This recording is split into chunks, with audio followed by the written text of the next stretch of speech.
बरतानवी राज की अफगानिस्तान पे हुई दूसरी जंग भी पहली जंग से ज्यादा मुख्तलिफ नहीं थी। बज़ाहिर फतूहात और आखिर में भी नतीजा फतह के होने की सूरत में भी एक जंग ऐसी जरूर थी जिसने बरतानिया को सोचने पर मजबूर कर दिया कि गलती कहां पर है।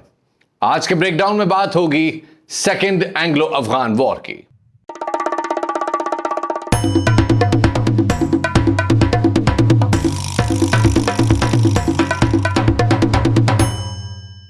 (1876) में बेंजामिन डिज़रायली के बरतानवी प्राइम मिनिस्टर बनने के बाद बरतानिया की पॉलिसी में एक बहुत बड़ा शिफ्ट आया। इससे पहले बरतानिया की अफगानिस्तान के हवाले से पॉलिसी बहुत मुख्तलिफ थी।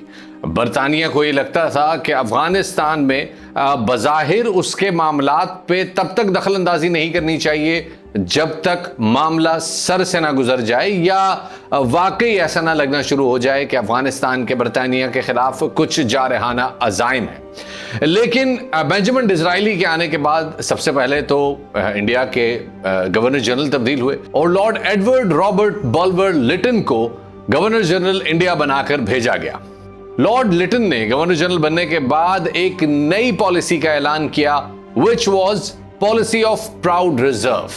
इससे पहले की जो पॉलिसी थी, यानी कि अफगानिस्तान के मामलात में तब तक मदाखलत ना करना जब तक अफगानिस्तान के जारहाना अज़ाइम वाज़े ना हो जाए, that was called policy of masterly reserve. असल में वाकयात कुछ इस तरह हुए कि जून 1878 में कांग्रेस ऑफ बर्लिन के बाद बरतानिया को किसी हद तक बहुत वाज़े हो गया कि रशिया के बरतानिया के खिलाफ इंडिया के रास्ते कोई जारहाना अज़ाइम नहीं है। इससे पहले जब 1878 में रूस की ऑटोमन एम्पायर से यानी सल्तनत उस्मानिया से जंग हुई तो उसमें सल्तनत उस्मानिया को अच्छी खासी सुक्की उठानी पड़ी और सल्तनत उस्मानिया वो जंग हार गई। उसके बाद सल्तनत उस्मानिया के यूरोपीय इलाकों का फैसला करने के लिए, उनके मुस्तकबिल के हवाले से बात करने के लिए एक कमेटी बैठी जिसकी क़यादत कर रहे थे जर्मनी के सदर बिस्मार्क।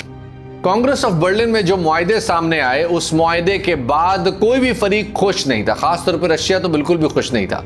बज़ाहिर कुछ इस तरह हुआ था कि कुछ इलाकों को नीम खुद मुख्तारी दी गई थी और कुछ इलाकों को मुकम्मल आज़ादी दे दी गई थी, लेकिन रशिया का तसल्लुत, रशिया का असर व रसूख उस खत्ते में से अमली तौर पे ख़त्म हो गया था। ये बात जाहिर है रशिया के लिए काबिल कबूल नहीं थी, क्योंकि सल्तनत उस्मानिया के खिलाफ एक्शन का आगाज़ रशिया ने ही किया था। इसी असना में अलेक्जेंडर दोइम यानी कि जार खानदान के बादशाह अलेक्जेंडर दोइम ने फैसला किया कि वो अफगानिस्तान की तरफ अपना एक वफ्द रवाना करेगा। अफगानिस्तान में उस वक्त शेर अली की हुकूमत थी। शेर अली जो कि दोस्त मोहम्मद का बेटा था। शेर अली के हवाले से बहुत सारी शशोपंज में लोग मुब्तला थे कि आखिर इस शख्स का इरादा क्या है।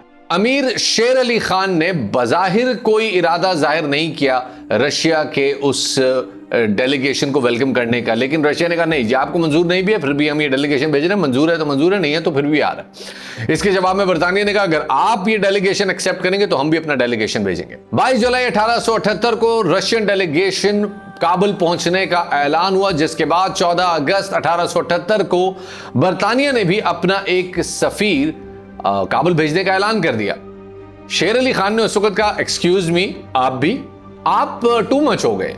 शेर अली खान ने इस मौके पे एक बड़ा अच्छा कार्ड खेला और चूंकि बरतानिया के साथ अफगानिस्तान की एक हिस्ट्री रही थी तो उसने रशियन सफीर को, तो जाहिर है वो ना नहीं कर सकता था, लेकिन बरतानवी सफीर को जो कि जनरल नेविल बोल्स चैम्बरलेन की क़यादत में आ रहा था, उस डेलीगेशन को एक्सेप्ट करने से मना कर दिया और ये तक कहा कि अगर ये डेलीगेशन आया तो हम उसके खिलाफ हथियार उठा लेंगे।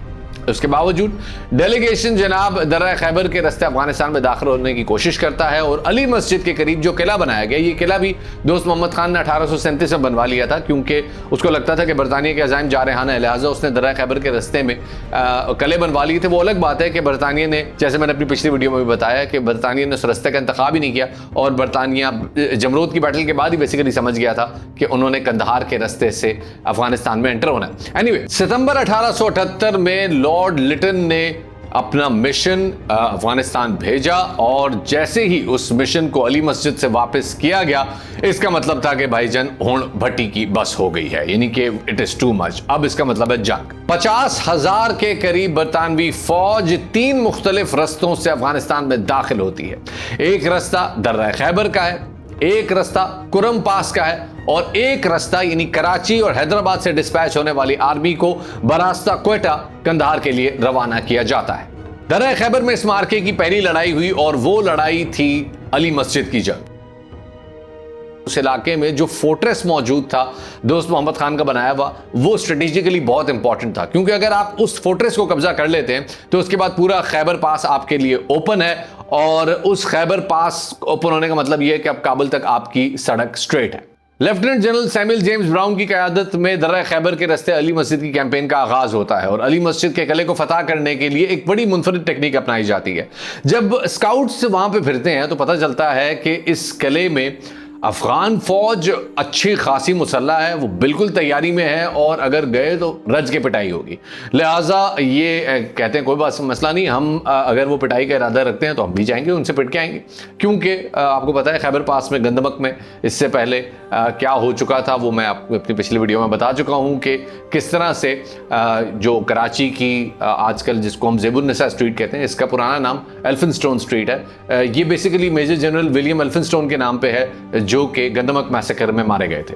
अली मस्जिद के किले में उस वक्त 28 तोपें तो सिर्फ वो थी जो कि पहियों पे चलने वाली थी, 8 तोपें फिक्स थी जो कि किले की मुख्तलिफ समतों में लगी हुई थी, लेकिन किले के अकबी सिमत में उसके पिछली तरफ अफगानिस्तान की सिमत में सिर्फ एक तोप नस्ब थी। जनरल ब्राउन ने कहा भाईजान यही है, इसी साइड से हमला करेंगे, जो कि बाकियों ने कहा सर पागल हो गए, क्या हो गया, मतलब को गुटका छुटका खाएं, इजी विजी हो जाए, क्या हो गया, चिल करें, टेंशन किस बात की। लेकिन उन्होंने कहा नहीं जी, करना है तो यही करना है। एनीवे जनाब, 21 नवंबर को इस कैंपेन का इफ्तिताह होता है। बेसिकली 21 नवंबर को तो कैंपेन खत्म हो गई थी, 20 नवंबर को बेसिकली लड़ाई का आगाज होता है और लड़ाई होती है एक भरपूर तरीके से। तानवी फौज के पास 2 40 पाउंडर तोपें मौजूद थी, 40 पाउंड का तकरीबन 20 किलो का गोला फेंकने वाली 2 तोपें मौजूद थी, जिनको एक अच्छे खासे फासले पर रख के सिर्फ किले की फ्रंट वाली दीवार को निशाना बनाया गया। उनको लगा कि शायद ये इधर से ही आएंगे और इस दौरान पिछली तरफ से हमला किया गया, लेकिन अफगानी फौज ने उस हमले को पसपा कर दिया। तकरीबन 12 घंटे की इस लड़ाई में बरतानी फौज को कोई खास कामयाबी नसीब नहीं हुई और उन्होंने फैसला किया कि now it's trying to retreat. Camp में जाते हैं, दोबारा बैठते हैं और देखते हैं क्या करना है। अगली सुबह जब वो पहुंचे तो उनकी हैरत की इंतहा नहीं रही कि जब पता चला कि अफगानी फौज तो सारा असलहा, सारी तोपें छोड़ के बशमूल एमुनेशन की वैगन्स के काबुल फरार हो गई है और बज़ाहिर यूं बिला मुकाबला अली मस्जिद का किला अंग्रेजों की गोद में जा गिरा। 21 नवंबर को ही जनरल रॉबर्ट्स ने, जनरल फ्रेडरिक रॉबर्ट्स, जो कि अफगान जंग में, सेकेंड अफगान जंग में इनका बड़ा कलीदी किरदार है और उन्होंने बहुत ज़बरदस्त लड़ाइयाँ और बहुत ज़बरदस्त कैंपेन्स की हैं इस पूरी अफगान जंग में। जनरल फ्रेडरिक रॉबर्ट्स ने इंतखाब किया जनाब कोहाट के रास्ते का और वो कोहाट के रास्ते दाखिल होते हैं दर्रा कुरम में। जनरल फ्रेडरिक रॉबर्ट्स ने पेवर किला को फतह करने के लिए जो टेक्निक अपनाई वो बहुत ही मुनफरिद थी।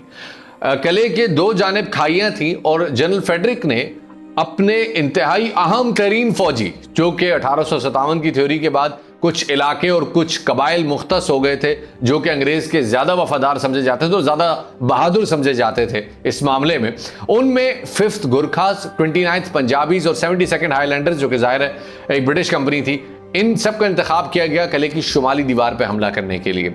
किले तक जाने का सीधा रास्ता जो था उस पर 13 तोपों के जरिए शेलिंग शुरू कर दी गई, जबकि कैवलरी के जरिए किले से बाहर निकलने का जो जनूबी दरवाजा था उसको भी बंद कर दिया गया। पेवर किले की लड़ाई में बरतानवी फौज को काफी नुकसान भी हुआ, जो गो के वो इतना ज्यादा नुकसान नहीं था, लेकिन उनके बहुत सारे सिपाही इंजर्ड हुए।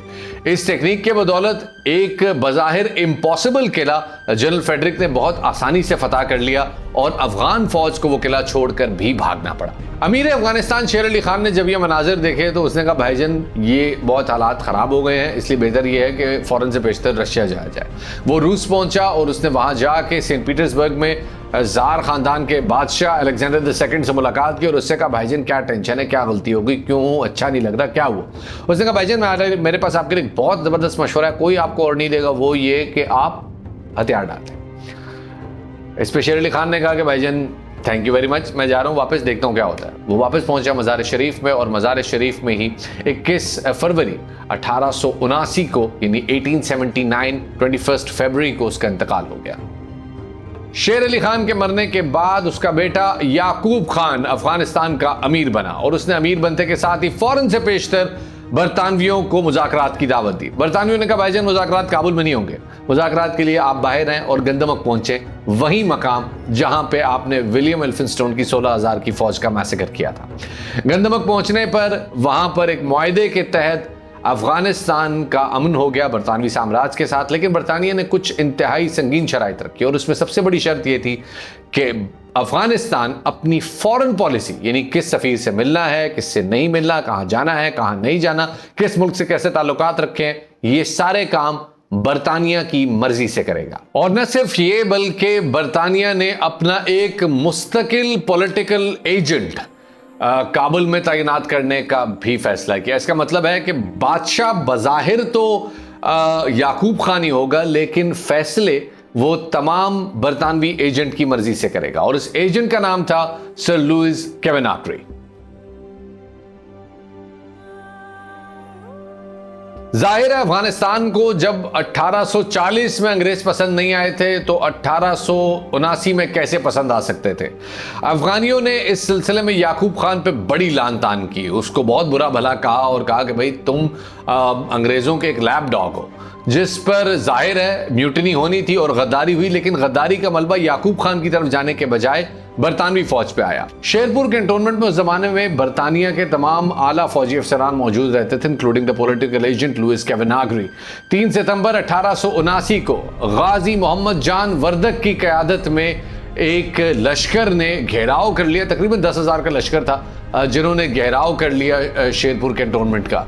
बात बड़ी अजीब सी थी, उन्होंने मुतालबा किया जनाब के याकूब खान को ओहदे से हटा दिया जाए और उसकी जगह मूसा खान को अमीर अफगानिस्तान बना दिया जाए।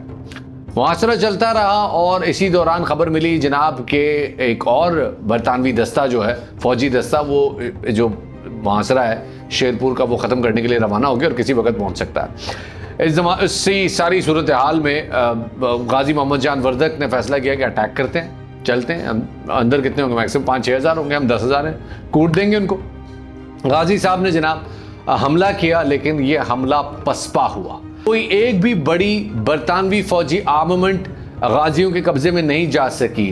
तमाम असला गोदाम असले से महफूज रहे, कोई ज़्यादा जानी नुकसान भी नहीं हुआ सिवाय एक बहुत बड़े जानी नुकसान के, और वो नुकसान था जनाब बरतानवी political agent sir Louis Cavagnari का। सर लुइस कैवेनाग्री की मौत बरतानिया के लिए एक बहुत बड़ा सदमा था। अगर आलमी तौर पे देखा जाए तो 40 साल में दूसरा पॉलिटिकल एजेंट अफगानिस्तान में अफगानियों के हाथों कत्ल हो रहा था, जिसमें से एक तो हम वजीर अकबर खान वाले एपिसोड में बता चुके हैं कि किस तरह से विलियम मैकनॉटन को कत्ल किया गया काबुल शहर में, और उससे पहले अलेक्जेंडर बर्न्स को भी उसकी रिहाइशगाह पर टुकड़े टुकड़े कर दिया गया था। लुइस कैवेनाग्री की मौत ने बरतानिया को एक आलमी शर्मिंदगी में मुब्तला किया, जिसका अजाला सिर्फ इसी सूरत में मुमकिन था कि बरतानिया पूरी दुनिया को दिखाए कि भाई असली प्लेयर अब भी हम ही हैं। लिहाजा फैसला किया गया जनाब कि याकूब खान को माजूल कर दिया जाए और उसकी जगह एक नया अमीर अफगानिस्तान नामजद किया जाए। सबको लग रहा था जनाब कि याकूब खान के बाद डेफिनेटली नंबर आएगा उसके छोटे भाई अयूब खान का, क्योंकि शेर अली की औलादें हैं और उनको अफगानिस्तान में बड़ी पॉपुलर सपोर्ट हासिल है। लेकिन एक नाम सामने आया और वो नाम था अब्दुर्रहमान खान का। अब्दुर्रहमान खान का नाम बड़ा सोच समझ के लाया गया था, क्योंकि इसका कुछ बैकग्राउंड है, और बैकग्राउंड ये है कि अब्दुर्रहमान खान के वालिद अफजल खान दोस्त मोहम्मद के बड़े बेटे थे। इनको छोड़ के शेर अली खान को जब बादशाह दी गई थी तो जाहिर है अफजल खान को ये बात पसंद नहीं आई और उन्होंने उस वक्त में शेर अली खान को बड़ी मज़ाहमत दी, जिसके जवाब में जाहिर है वो मज़ाहमत तो बाद में पसपा हो गई। लेकिन शेर अली खान ने अफजल खान को कैद में डाला और बाद में उनकी औलाद को जला वतन कर दिया। इसलिए तकरीबन अब्दुर्रहमान खान की तमाम उम्र ताशकंद में गुजरी थी और उसकी ट्रेनिंग उस ज़माने में कुछ अंग्रेजों ने ही की थी, जिनमें सर फहरिस्त सर विलियम कैम्पबेल थे।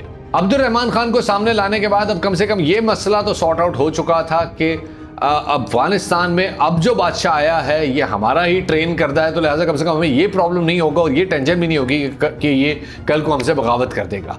लेकिन अयूब खान जो कि याकूब खान का छोटा भाई था, उसने इस फैसले से इख्तलाफ करते हुए हरात पे कब्जा कर लिया और खुद को हरात का गवर्नर डिक्लेयर कर दिया। हरात में अयूब खान को बड़ी मकबूलियत हासिल थी और वो इस मकबूलियत का बड़ा फायदा हासिल करने वाला था। इस सीरीज के अगले एपिसोड में हम आपको बताएंगे मेवंद की लड़ाई के असबाब और उनका अहवाल, और साथ ही बात होगी मलाला ऑफ मेवंद पे। तब तक शफात अली को इजाजत दीजिए।